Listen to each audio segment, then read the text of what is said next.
Hi అండి, welcome to our channel. ఈరోజు ముద్ద వంకాయ కూర. ఇవి వంకాయలు చాలా బాగున్నాయి, అందుకని ముద్ద వంకాయ చేస్తున్నాను. ఇవి కట్ చేసుకోకముందు ఫస్ట్ కొంచెం పసుపు,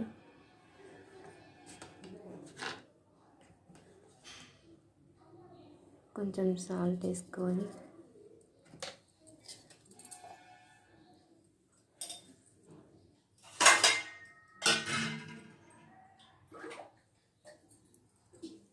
వాటర్ పోసుకోవాలి.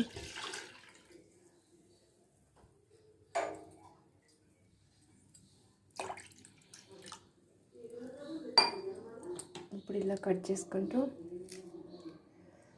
దీంట్లో వేసుకోవాలి.